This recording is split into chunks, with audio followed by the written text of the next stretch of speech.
Wassup YouTube, PokePrimer here, primed ready to deliver you our Week 1 Team Builder here in JLPC Season 6. This week we are taking on EmperorP and the LA Nidokings.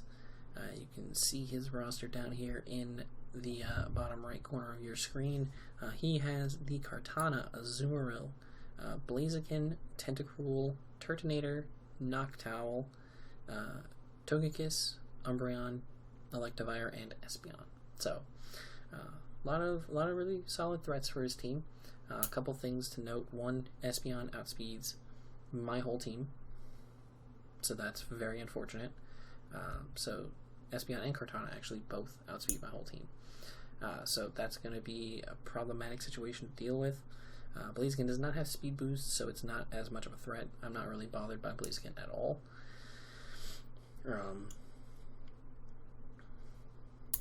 Things like Togekiss can be very annoying. Umbreon is incredibly hard to break through. We literally brought one particular member of this build solely because Umbreon's annoying, and I needed to make sure that I had something to beat it. Other than that, like things like Electivire could be problematic, and Azumarill is the real kicker because I could fully see him bringing like a belly drum Azumarill, so we had to bring countermeasures for that as well. But I feel like our defensive core is really well put together for this matchup, and I think that I think it'll be very effective for this one. As far as things like hazard removal goes, he has a lot. He's got Defog on Kartana, Rapid Spin, Tentacruel, and Turtonator, Defog, Noctowl, Togekiss, and Magic Bounce Espeon. So he's got hazard removal covered. He really does just have it covered. It's really good. So going to be tough to get hazards up here, but I think they can still be useful. So we'll see. We'll see how this matchup goes, but I'm excited for it for sure. But let's just go ahead and start taking a look at the team. Our first bring is going to be New Balance, the Rotom-Mow. So basically, the goal with our defensive mons is I made sure that they can outspeed a max speed Jolly Azumarill. Because if he's max speed Jolly Azumarill and gets a belly drum off, this way the only thing that he could hit us with on these mons that would be able to outpace us, would be problematic, would be Aqua Jet. And even +6 Aqua Jet isn't going to do a lot to Rotom-Mow in this case, and our other defensive mon as well will not be bothered by it very much. So that's also good. So we have Rotom-Mow here. Enough speed to outpace the Azumarill, and then pretty much all physically defensive from there. This helps us with the Kartana, as the thing switches into Kartana very easily.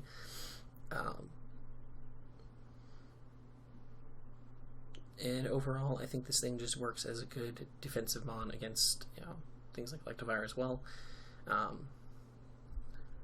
Mainly this thing is here to stop Kartana from ever getting going. Come in, Pain Split off on it, and then Volt Switch out, because its special defense is so frail, it still does a really solid chunk of damage. So that puts us in a really strong spot. We can also kind of use this to scout, whether he's banded, scarfed, whatever, kind of see what the Kartana is trying to do, and go from there, which I think is going to be very beneficial to us in the long run of the game. And once we figure out how the Kartana, what kind of build he has on the Kartana, we'll definitely be better able to deal with it. So that's pretty cool. We have Volt Switch, Thunderbolt, Toxic, and Pain Split. Pain Split is going to be good for recovery. Paired with the leftovers is going to be very useful. We got to be careful with Toxic, obviously, because the Espeon could Magic Bounce it over to us. But I definitely think things that would typically switch into this mon, being like the Turtonator, the Umbreon, if we can get a Toxic off on that, that'd be really great. Yeah, we'll see. Hopefully that can be the case, but I'm going to certainly try to make it be the case. We'll see what happens. But overall, I think this mon's mainly just here to be that defensive check for those mons. The next mon we're bringing is going to be Shell Shock, the Blastoise, also holding the leftovers, rocking, once again, enough speed outpace a max speed Jolly Azumarill. So that thing is completely covered. We have 2 immediate switch-ins to Azumarill every time that aren't really bothered by it and can shut down the Belly Drum set without any real issues. We have Scald, Rapid Spin, Haze, and Flip Turn. Scald, because if we can just nab a Scald Burn on something at any point in time, that's always a great thing to get. Even if we get it on Umbreon, it'll cancel out its leftovers, which is also good. And we're not really too hurt by a burn. We have Rapid Spin because I could see things like Toxic Spikes being a problem here. I could see... actually, why am I wasting a slot on Rapid Spin? It's literally just Toxic Spikes. That's the only hazards that they have access to. Which I guess could be a thing, but... Do I have a grounded poison type on my team? I don't believe I do, actually. Interesting. Interesting. I mean, I think I'll keep it just in case. Maybe switch this to Heavy Duty Boots. Because being able to come in on the Toxic Spikes and not get poisoned will be very important. We have 2 members of the team. We have 3 members of the team this week, actually, that aren't even affected by Toxic Spikes, so that's really, really useful as well. That's important to have. Yeah, and then Flip Turn is going to be very important as well. We can force things out. Or we can predict him to be switching into something like maybe Kartana, or maybe going into something like the Electivire. We get a Flip Turn off, we get a little bit of chip damage, and then we're also able to capitalize on his switches. This is why I like the addition of Flip Turn. It makes so many more mons more useful and allows us to get more momentum, which is always important to me. We have the Haze as well, because of Belly Drum Azu. This thing comes in on Azu, clicks Haze, shuts it down, its berry is already gone, and then it can't really do anything else after that. Which is always nice to have. So, that's our Blastoise. I'm glad that I thought about the Heavy Duty Boots now, because if you brought Toxic Spikes, that would have been very, very problematic. Next up, we have General Hall, the Kaparaja. 252 HP, 204 defense with an Impish Nature, and 52 in speed. That 52 in speed, what was that 52 in speed for? That min speed Turtonator? I think it's min speed Turtonator. If I remember correctly, I think it's min speed Turtonator, which I don't think he'll be min speed Turtonator, but he could be. And the rest is just all in defenses. With the Chople Berry, this guarantees that we can 1v1 Kartana. Even Bandit Kartana cannot break through Kaparaja with the with like Sacred Sword, which is the only thing he really has going for him.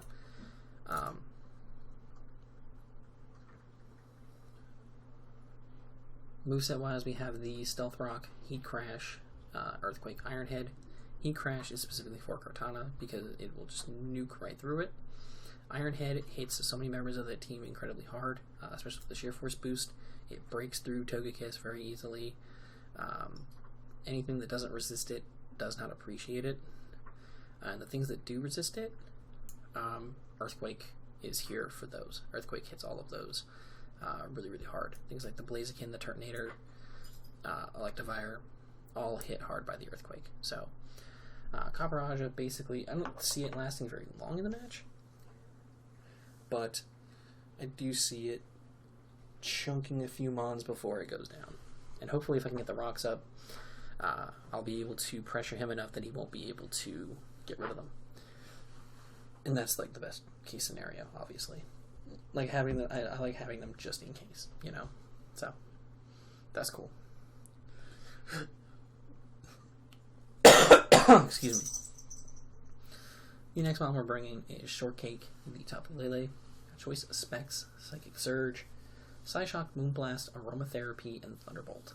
So we have enough speed to outpace a max speed Blaziken, which is the speed tier that we can actually hit. I don't expect, if Tentacruel comes, I do not expect it to be trying to be faster than us. I don't expect offensive Tentacruel.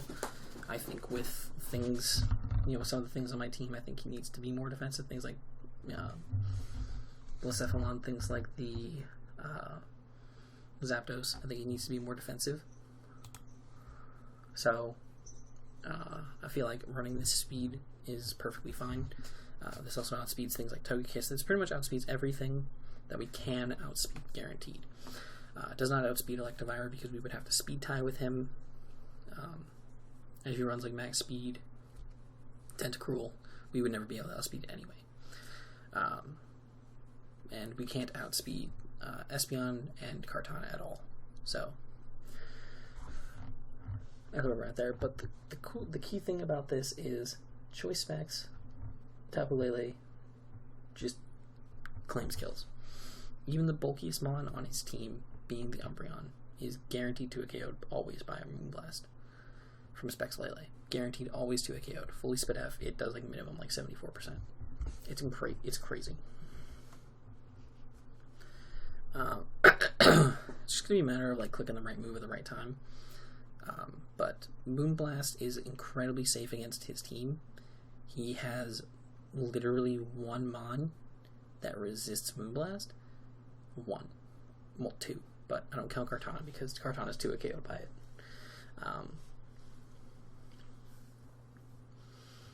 Yeah.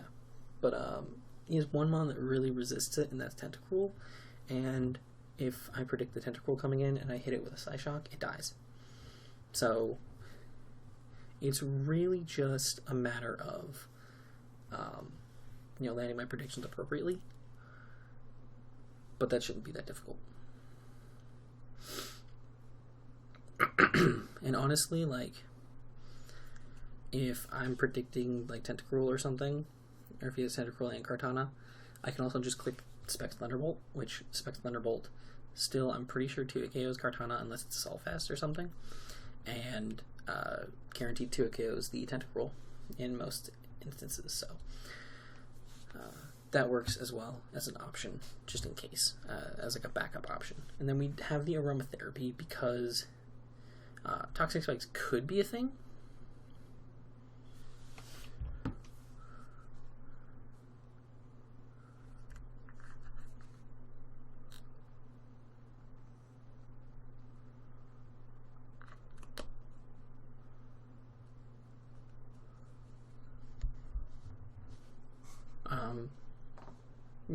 Be good to get rid of that. Plus, status being bounced back from Umbreon's Synchronize as well could be annoying. So we're going to have the Aromatherapy as a just in case.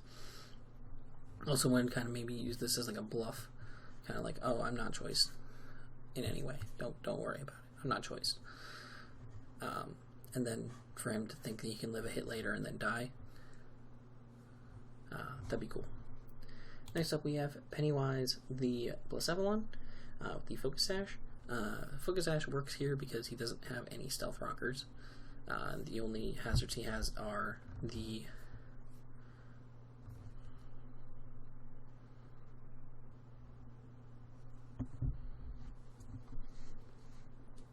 Toxic Spikes, so I can easily take care of those. As far as this goes, if I can get a free switch in, I'm pretty much golden. We have enough speed to outspeed max speed Electivire, because again, I do not see max speed Tentacruel being a thing in this matchup. Flame Charge is gonna be nice to have to get that extra speed boost.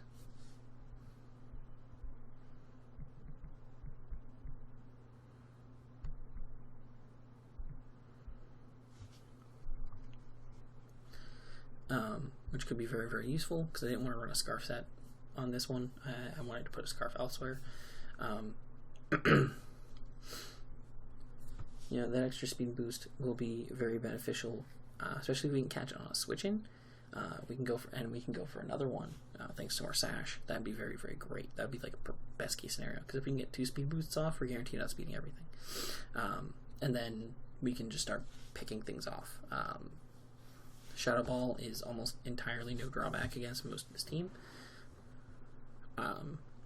Once Umbreon's gone, if we can take care of Umbreon, you know, pretty quickly, then we're pretty much golden. We're gold,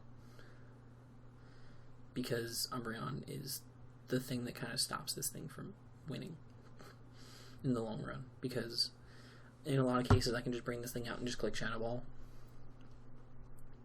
and guaranteed claim some good damage.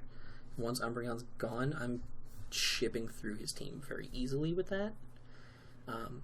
Flamethrower hits the Noctowl as well, so that could be a useful thing to have. And then we have Psyshock because of the Tentacruel, because it's so Spadef bulky that I felt like that would be very beneficial to us, especially if Psychic Terrain is still up. We can land a Psychic Terrain boosted Psyshock and just blow through Tentacruel really easy.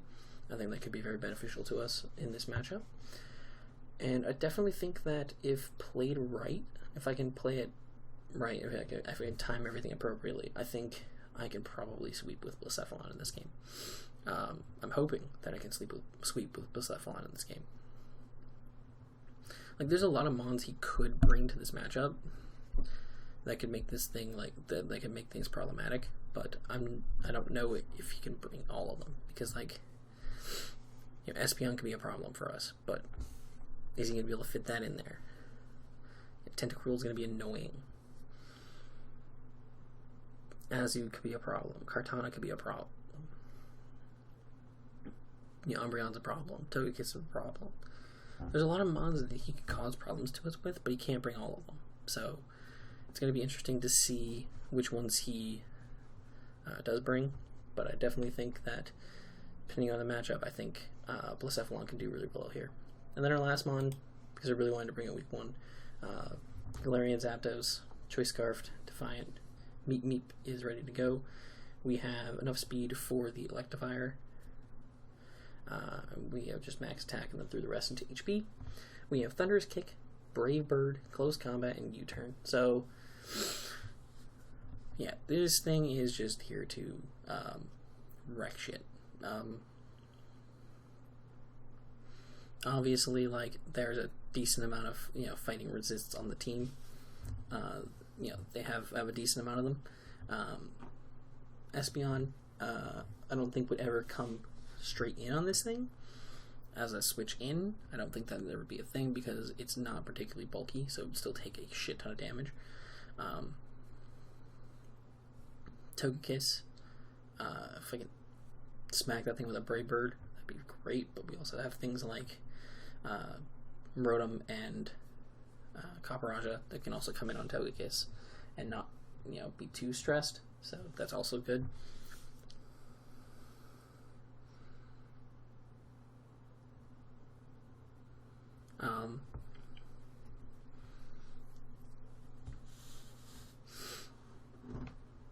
What other mons can come in on this thing? Tentacruel, but it doesn't appreciate it because it's not very physically bulky. So if he comes in on Brave Bird as well, after taking some chip damage, we can 2-KO it pretty easily. Azu, again, not particularly the bulkiest thing, and if it comes in on a Brave Bird, then we can pretty much I'm pretty sure we knock it into Citrus range because of how hard we hit naturally. So I think this thing is just going to be it's going to cause his team to feel a lot of pressure. The Thunderous Kick is there for that reason specifically as well, because if he switches into something, like the Espeon thinking he can take 2, that -1 makes it so that he might not think he can. I don't know if he runs calc starting matches, but it could put him in a lot of very negative situations. He might also, not realize that I'm scarfed right away, so he could put himself into an easy sack situation.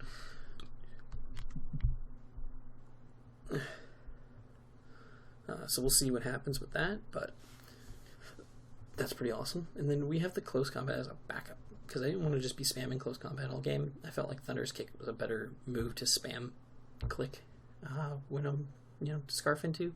But I have close combat because it helps guarantee the KO on Umbreon, which I think is the most important thing. KO Kartana, which is important. Just overall hits a little bit harder. It's more of like the late game move to click. Once everything's been chipped down a little bit, I can click close combat and start picking off mons, which is also very important. So that is our team for week 1. Thank you guys for watching. If you guys enjoyed, make sure to leave a like down below and subscribe if you haven't already. And the battle will go up tomorrow. And yeah, see you then. Until next time, I'm PokePrimer, signing off. Peace.